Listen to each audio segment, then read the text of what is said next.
Okay, hi. This is Michael Ellis, and in honor of International Women's Day, or just because it happens to be that day, I present to you a free energy device. Okay, I can't exactly prove it right now. I have to hook it up with batteries and everything, but it should actually work as intended. Okay, so I haven't actually hooked this up to any batteries for charging yet, but it does the job supposedly, or it should in theory. I mean, the theory is you get a DC impulse, you hit a coil with it, and then you put the resulting collapsed waveform into a battery via the correct polarity, and it recharges the battery pretty quickly, and then you can run stuff off the batteries that you're charging. So we start off with a friendly rechargeable 9-volt battery. We do a 555 timer IC with a 120 ohm resistor as R1 and 1000 was it 1.2K and a 300 ohm resistor, or no, one, that wasn't it. What was it? Well, anyways, it adds up to, well, I did two resistors in line, or in series, and it added up to 1.7K. So, and then with a, with a, 1 microfarad, here's my fancy dancy calculator, with a 1 microfarad, 1 microfarads for C1, not that frequency. So we end up with a frequency of 393.75 hertz. So 1700 R2 and 120 R1. Now, I was trying to hit 400 hertz exactly, and I did have the actual right resistance for that, but it didn't work with the chip. And that was actually two 120s in parallel, and that gives you 60 hertz. And it doesn't actually work with a resistance, or not 60 hertz, 60 ohms.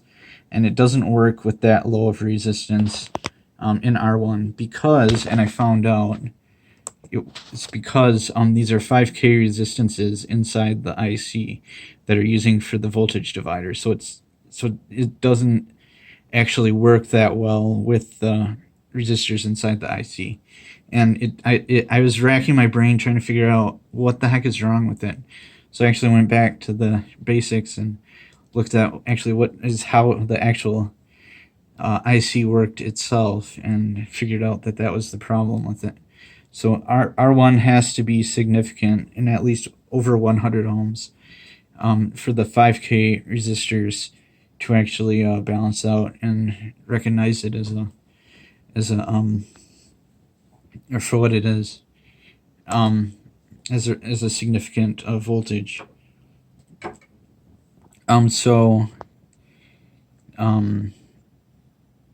So that is that. And if you're looking at here we go. Here's the little map of the so we have R1, R2, and C1, and those all go on the, actually they're the right side of the chip when you're looking at it here. And and then we have the 8 and 4 connected to the power rail on top, which would be this rail right here. You can see we've got that. These boards are nice. They have rails for positive and negative, at least on the sides anyways, the buses. Bus bar sort of things. in the whatchamacallit, I can't think of the name, like the perf board or the I can't think of the name. Think of the word. The like the metallization or whatever. So so that's that. And for the filter cap, I actually used a huge one in case I got like big back voltages on it. And that's a 47 microfarad, like a, I don't know, like a 450 volt capacitor, which is like insane, but and not necessary. But that's just what I had on hand. So then we're down to the resistances for the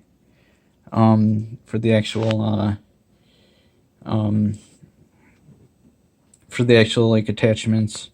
Now for the LED, I did a 1K resistor. That's this. For the load, I did like a I don't know what it was. Like I think it was a 100 ohm resistor, and then another 1K for the output jack. Or maybe I did all 1Ks, or oh, if I actually look at it. Yeah, that was a 1K. No, that was a, if I actually read the resistors here. That looks like a 15, 151, 1.5K. No, that's not right.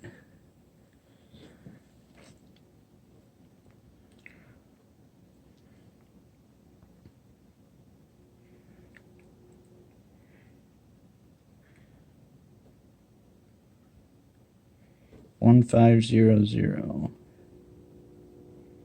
Yeah, like a 1.5K. Okay, for that, so I lied. The LED has a 1.5K. The output has a 10K. 10000. Yeah, has a 10K. And then I think it's a 1K, yeah, for the audio jack, which I'm going to put in, or for the alligator clips or whatever I put in there. Oh no, it's another 15K, 1.5K. Okay.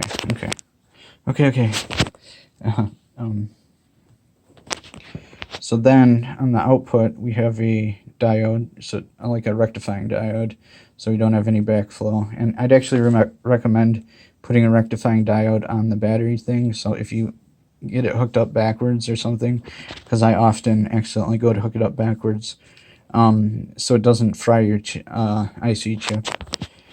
So anyways, we have a rectifying diode coming out on the coil output, and that goes into the coil, and the coil goes back into the ground of the battery there. So so this coil has DC windings and AC outputs, or well, AC windings and AC outputs, but we're using DC pulses here. So that's a whole nother can of worms. So we're using black and red, and these other ones are, which ones are, and then the orange and yellow are also, or wait, no, wait, blue and gray, no, black and red, orange and yellow, okay. And then blue and gray are high voltage, and violet and brown are high voltage. Okay, so you got those outputs there. This is an actual transformer, audio. These are like audio transformers. Actually, this is a small one. Usually they're like that size, but this is a small one. So, but the thing is, interesting as I was reading, is you actually don't need huge transformers for for 400 hertz range applications, which is interesting. And I guess that's the main reason they use that frequency range for planes and stuff, is because you can use smaller transformers, and that means less weight and less fuel use for planes and stuff. So and vehicles. So yeah, so that's why they use it in the military and in the aircraft industry. So so that was cool. Anyways, so yeah, this is 393 hertz, and once I get my new probe for my oscilloscope, I'll be able to confirm that. But I can't right now, and mainly because my probe, one probe I had left, was out of commission, just wasn't working right, so I threw it away. And so yeah, so all we have for is this little. So if you can count the frequency on the monitor, there's your frequency. So yeah, so we have the circuit built and up and running. So yeah, so I had to cut this out. Obviously 60 ohms is way too low for R1 on the 555 IC, the NE555. So, and I guess that's all I wanted to share. So so I guess then you draw off of anything on this would be useful for charging batteries or capacitors, saltwater capacitors, or any stuff like that, as far as energy applications go. So this is the Energizer, like Bedini calls them. So or the frequency generator and the transformer, which creates the waveform that's good for charging batteries and capacitors. So you need to add on, obviously, for rectification. Here, I can actually look it up quickly. So, and actually here, if you don't want to use a 555 timer and you have like vacuum tubes or whatever, you can actually do it this way instead. And that will actually afford you, oops, sorry. You can actually do it this way instead. And so this way you can use vacuum tubes for your application. But this is just showing using transistors. And this is another way you can generate a signal of a square wave. It's just by like the filling times for the capacitors, and then they trigger the transistors, and you could replace the transistors with vacuum tubes, and then you'd have a EMP proof oscillator energizer circuit. And yeah, and that's and oh, I wanted to show, what was I gonna do? Oh,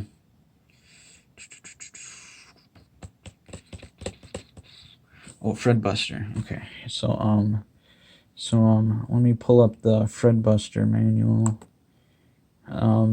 That's the here, if I can find that, the Fredbuster manual. It's on RyanMcGinty's.com/Orgone. It's the Fredbuster manual, and that'll actually that actually teaches you how to build a zapper. And actually that's where I got this project idea from. And that has the instructions. So like the 3 outputs, the coin zapper, which I actually use for the square wave output for my coil, and the audio jack output, and the LED it covers in detail. Oops, and I'm running out of battery life on a laptop. So it goes over everything on that too, so that helps. And what else? So it just explains everything in detail, and stuff you need to get. So it's a good thing to do, or a good thing to download actually. It's at Ryan McGinty, McGinty, orgone, and and you can, and it has visualizations for everything, and it explains the 15 hertz and stuff. So, but that's not for actually building like an Energizer type of circuit. Oh, and what was I gonna bring up? Oh, now I remember. Is what was it? I'm gonna have to Google it. I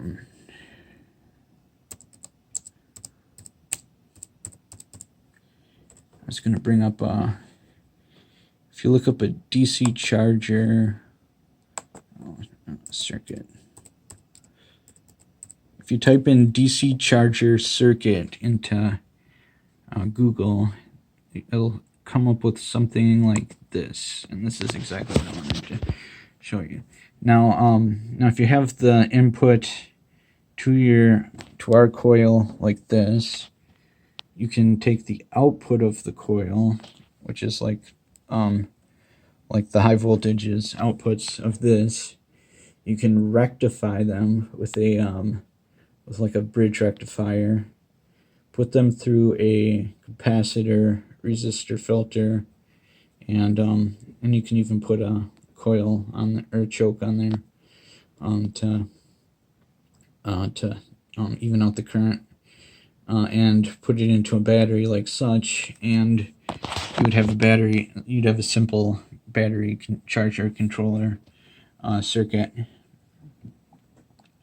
and that would be like the bare bones minimum as far as charging circuits go. And in case you're wondering what a bridge is, it's something like this, where you have 4 diodes, and one end pulls off the positive, and another end pulls off the negative, and then you have the AC going in the 2 sides like that, or in our case it would be a DC impulse, but it would divide it up into the, well, I don't know if it counts really, because DC impulse kind of, you can't really change it back once you have DC impulse, but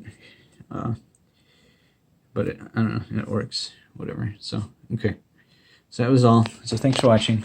This is Michael Ellis.